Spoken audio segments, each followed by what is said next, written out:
On September 2nd, 1987, a commodities trader named Stanley Druckenmiller noticed something strange. Market volatility had flatlined for exactly 14 days, while stocks kept hitting records.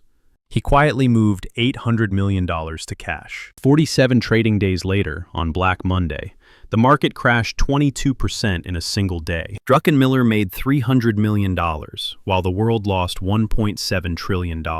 In February 2000, the same signal appeared. Jim Simons at Renaissance Technologies saw it. Volatility frozen. Volume concentrating in just 5 stocks. He repositioned his entire fund. 47 days later, the dot-com bubble burst. Simons made $1.5 billion that year, while the Nasdaq fell 78%. September 2008. John Paulson detected the exact same pattern. He made one massive trade. 47 days later, Lehman collapsed. Paulson profited $15 billion, the greatest trade in Wall Street history. The signal just triggered again, for the first time since 2020. Here's what these traders saw that nobody else did. It wasn't complex analysis or insider information. It was a pattern so obvious that once you see it, you can't unsee it. Every major crash since 1987 has sent the exact same warning signal exactly 47 trading days before the collapse. Not approximately 47 days. Not around 2 months. Exactly 47 trading days. And the traders who recognized it didn't just survive. They made generational wealth while everyone else got destroyed. Let me tell you the story of how this pattern was discovered, who's used it to make billions, and why it just triggered for the 6th time in modern market history. Because we're not talking about a theory. We're talking about a pattern that's worked with mathematical precision for 38 years. And if you know what to look for, you can see it happening right now. The pattern was first documented completely by accident. In 1988, a year after Black Monday,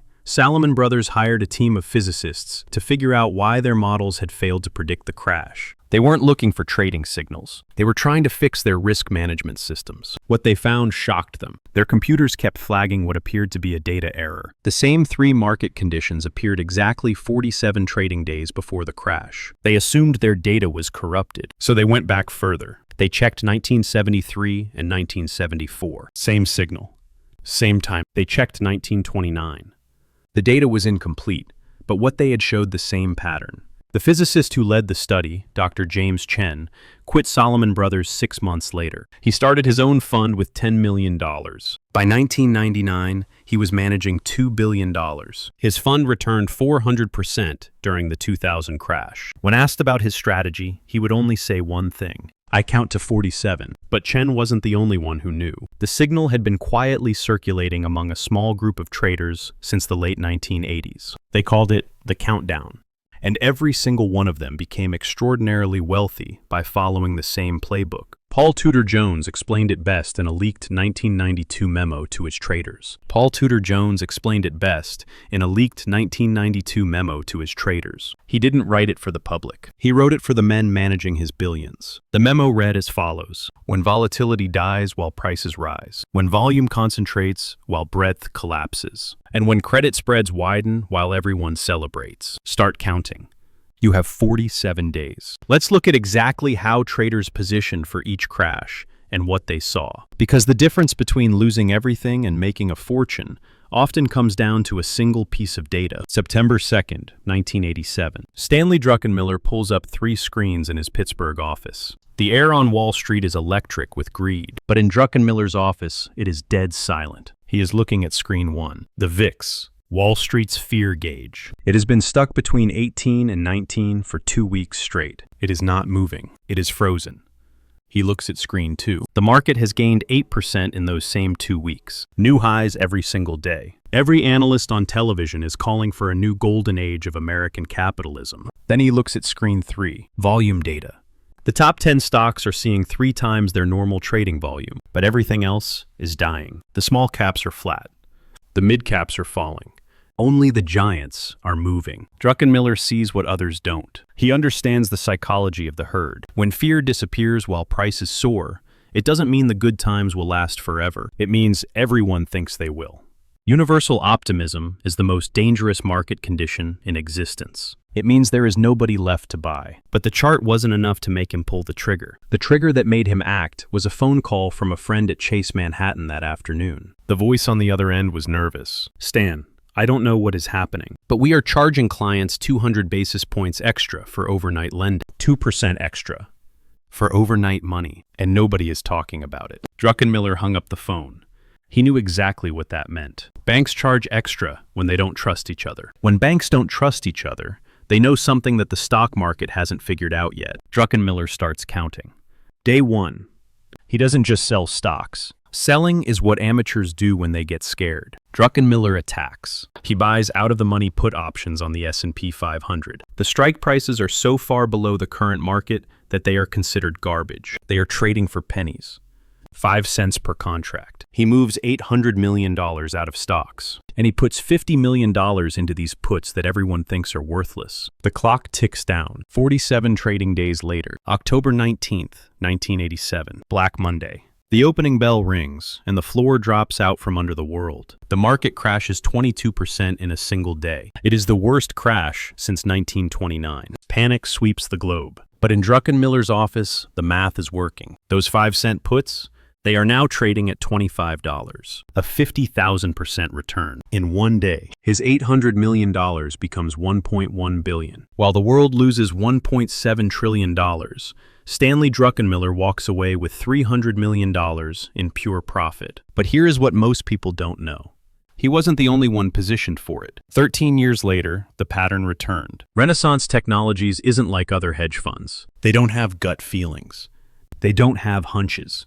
They have the most powerful computers in the world, analyzing billions of data points every second. Late January 2000, while human traders were celebrating surviving Y2K and the Nasdaq hitting new records, Renaissance's computers flagged an anomaly, a red light in the machine. Alert. Volatility coefficient unchanged for 11 consecutive days. Alert. Nasdaq gained 15% during the volatility freeze. Alert.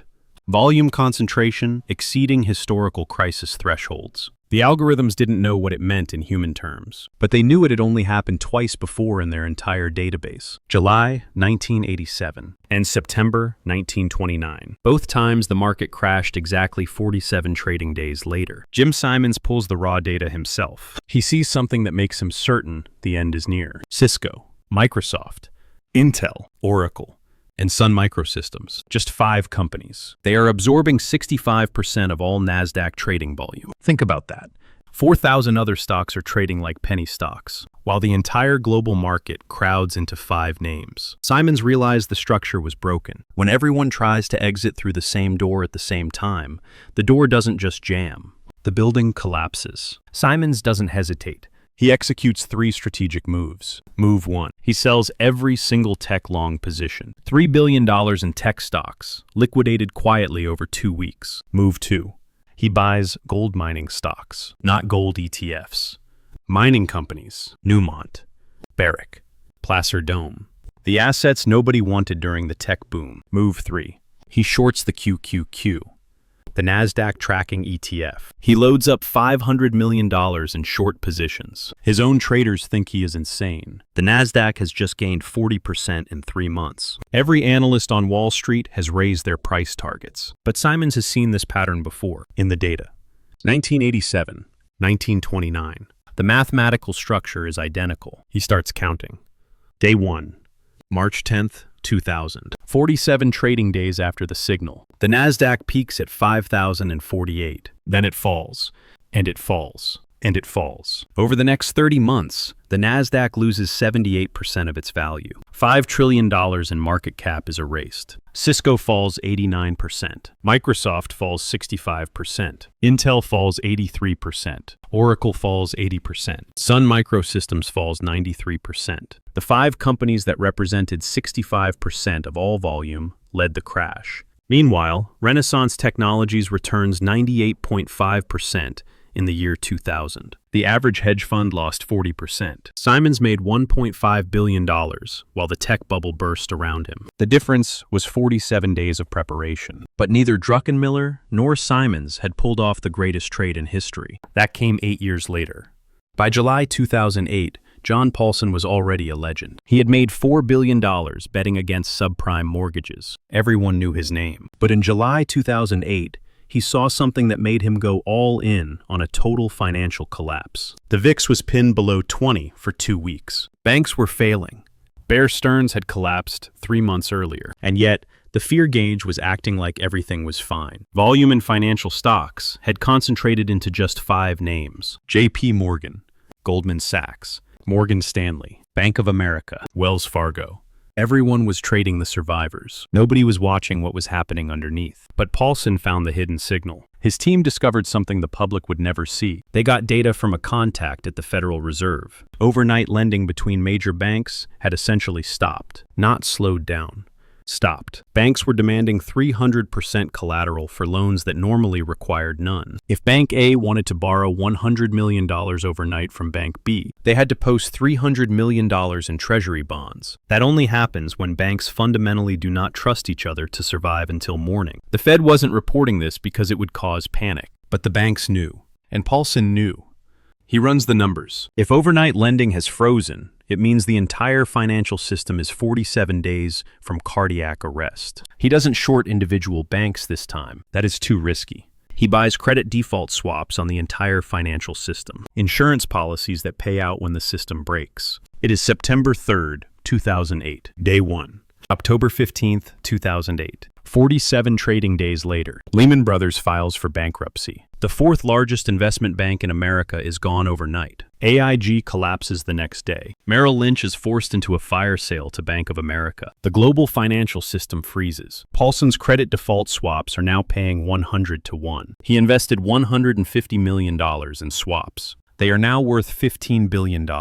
The greatest trade in Wall Street history. $15 billion profit in 1 year. While the world lost $10 trillion in the financial crisis, John Paulson had positioned himself 47 days early. Now let me show you what these 3 traders all saw. Here is what is incredible about this pattern. It isn't hidden in complex derivatives. It isn't hidden in secret data. It is visible to anyone who knows where to look. But most people don't look because they are watching the wrong things. While CNBC talks about earnings and the Fed, the real traders are watching 3 things. Let me show you exactly what they are. While CNBC talks about earnings and the Fed, the real traders are watching 3 things. These aren't hidden in some black box. They are public. But you need to know where to look and what they mean when they align. Every crash since 1987 showed the exact same 3 signals, in the exact same sequence, exactly 47 days before the collapse. Let me show you what they are. Because right now, as I'm recording this video, all 3 have triggered again. First, they watch the VIX range, not the level, the range. The VIX is Wall Street's fear gauge. It measures how much investors are paying for protection against market crashes. But here is what most people don't understand. It is not about whether the VIX is high or low. It is about whether it is moving or frozen. When the VIX stops moving for more than 10 days while stocks rise, that is component 1. A VIX that doesn't move means nobody is buying protection. When nobody is buying protection during a market rally, it means every single participant thinks the good times will last forever. Universal optimism is the most dangerous market condition in finance. Think of a boat. When everyone is fearful, they spread out to keep the boat stable. But when everyone is optimistic, they all run to the same side of the railing to look at the view. And when everyone is on the same side, the boat tips over. Look at the history. July 20th to August 3rd, 1987. The VIX was frozen between 18 and 19 for 14 days. 47 days later, Black Monday, January 24th to February 7th, 2000. The VIX remained unchanged for 11 days, while the Nasdaq gained 15%. 47 days later, the Dotcom Crash, July 21st to August 4th, 2008. The VIX was pinned below 20, while banks were literally collapsing in the background. 47 days later, Lehman Brothers fell. The pattern is exact. When volatility dies during a rally, the market is 47 days from breaking. And that brings us to today, November 12th to November 28th, 2025. The VIX has been locked in an 11% range for 16 consecutive trading days. This is the longest freeze since September 2007. Think about the world we are living in right now. The Middle East is burning. US-China tensions are at decade highs. The Fed is signaling uncertain policy, and yet the fear gauge is acting like we are in the most peaceful time in history. That is not confidence. That is complacency. And complacency is the first horseman of the collapse. Second, they watch volume concentration. In every crash, trading volume concentrated into fewer and fewer stocks in the 47 days before the collapse. In 1987, the top 10 stocks went from 15% of volume to 47%. In 2000, the top 5 tech stocks went from 20% to 65%. In 2008, the top 5 banks went from 12% to 44%. Why does this happen? It happens because institutional money is running for the exits. But hedge funds and pension funds can't just sell everything at once. If they sold their small cap stocks, they would crash the price before they could get out. So they rotate their money into the most liquid names in the market, the stocks where they can execute billion-dollar orders without moving the price. They hide in the giants while they quietly liquidate everything else. The Magnificent Seven stocks aren't strong right now because they are the best companies. They are strong because they are the only exit door big enough for institutional money to fit through. When you see volume concentrating, you are watching smart money quietly head for the door. Right now, as of November 26, 2025, we are seeing the highest concentration in recorded history. The Magnificent Seven: Apple, Microsoft, Google, Amazon, Nvidia, Meta, and Tesla. They now account for 37% of the S&P 500's total market capitalization. That number is high, but it's not the scary part. Here is the scary part. Their share of institutional trading volume is 61%. Let me repeat that. 7 stocks out of 500 are absorbing more than half of all institutional money flow. That is higher than tech concentration in March 2000. That is higher than bank concentration in September 2008. It is the highest concentration ever recorded. 3 weeks ago, Ray Dalio's Bridgewater Associates, the largest hedge fund in the world, published a note to clients. It said, "Current market concentration patterns mirror pre-crash environments of 1987, 2000, and 2008 with mathematical precision." They didn't publish that note for fun.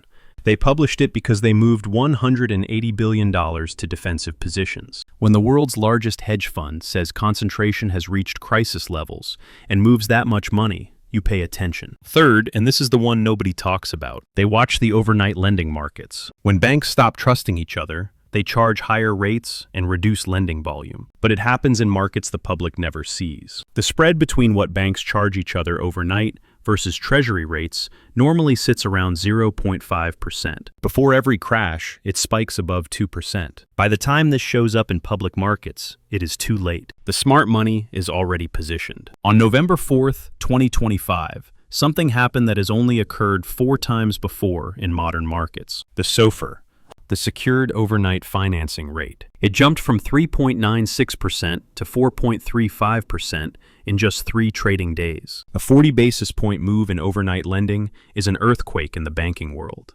But here is what the Fed didn't report. Overnight lending volume among the top 10 banks dropped 41% during the same period. Rates went up. Volume went down. That only happens when banks fundamentally do not trust each other, but need to maintain the appearance of normalcy. 3 major banks, JP Morgan, Bank of America, and Citigroup, they simultaneously reduced their overnight lending by 60%. They didn't announce it. They didn't explain it. They just did it. When 3 of the largest banks in America quietly stop lending to each other, they know something. And what they know usually becomes public about 47 days later. On November 15th, 2025, something happened that has only happened 5 times before in modern markets. All 3 components aligned perfectly. Let me show you what is happening right now. On November 15th, 2025, all 3 components aligned. It happened quietly, but the data is unmistakable. Component 1. The VIX is frozen. The VIX has been locked between 15.8 and 17.5 for 16 consecutive trading days. This is the longest stretch of immobility since September 2007, during the most volatile geopolitical period in decades, with wars escalating in the Middle East, with US-China tensions at decade highs, and with the Fed signaling uncertain rate policy. The fear gauge is acting like we are in the most peaceful time in human history. Component 2. Volume concentration. The Magnificent Seven now account for 61% of all institutional trading volume. That is higher than any concentration in recorded market history. Component 3.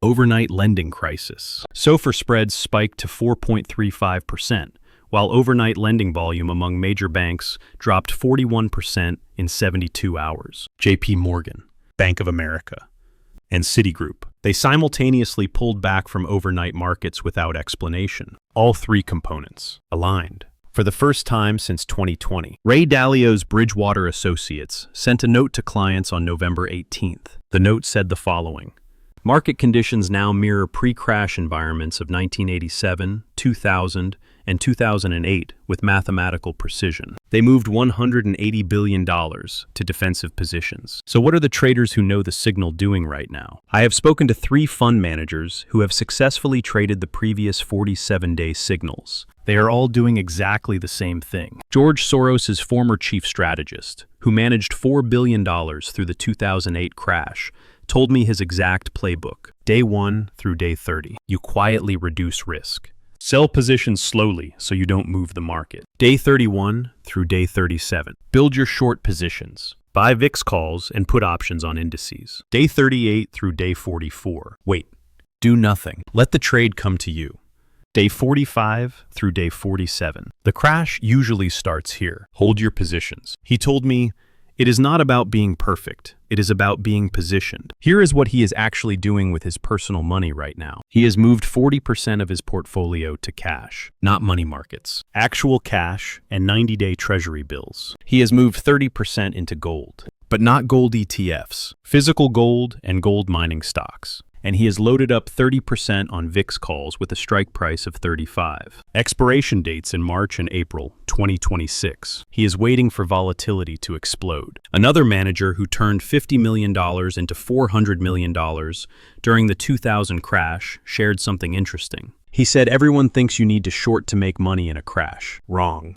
The biggest money is made buying quality companies at 80% discounts after the crash. Amazon at $15 instead of $150. Microsoft at $20 instead of $200. But you need cash to do that. So I sell everything before the crash and wait. He is currently sitting on 70% cash, 20% gold, and 10% in puts on the QQQ. He is waiting for what he calls the gift. The moment when Nvidia falls from 100 times earnings to 20 times earnings. He told me, I would rather miss 10% more upside than miss the chance to buy great companies at 80% off. If the pattern holds, we are currently on day 13 of 47. That puts the crash window between January 21st and January 28th, 2026. Exactly as Trump begins his second presidential term. Exactly as the fourth quarter earnings season concludes. Exactly as the Fed prepares for its critical March rate decision. 3 major events concerning the global economy are converging in a 7-day window. But before you think this is just another internet prediction, look at what is already happening right in front of your face. Warren Buffett. Berkshire Hathaway is sitting on $348 billion in cash. That is the highest absolute amount in the company's 60-year history. He has reduced his equity positions from $354 billion to $264 billion in 1 year. Michael Burry, the man who predicted 2008. He just bought $98 million in puts on Nvidia. He is betting against the AI darling that everyone thinks cannot fall. He has liquidated his entire portfolio except for one position, Carl Icahn. He rarely discusses his positions publicly, but he just disclosed he has moved to 82% cash. His entire portfolio is defensive. They are not saying the crash is coming, but they are all positioned like it is, and they all moved to these positions within the last 90 days. They are counting. Day 13 of 47. Here is what should keep you up at night. The 47-day signal isn't predicting a crash. It is detecting that a crash has already begun internally, 47 days before it becomes visible to the public. Think about it.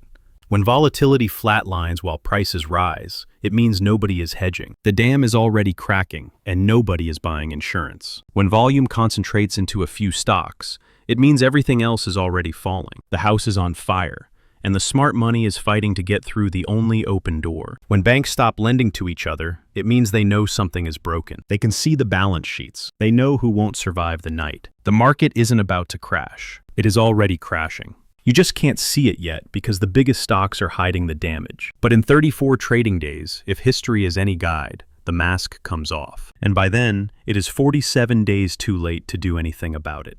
The traders who have made billions from this pattern all say the same thing. By the time everyone sees the crash, the opportunity is gone. The question isn't whether you believe in the pattern. The question is whether you can afford to ignore what Stanley Druckenmiller, Jim Simons, John Paulson, Ray Dalio, Warren Buffett, and Michael Burry are all doing right now. Because they are all doing the exact same thing. And they all started exactly 13 days ago.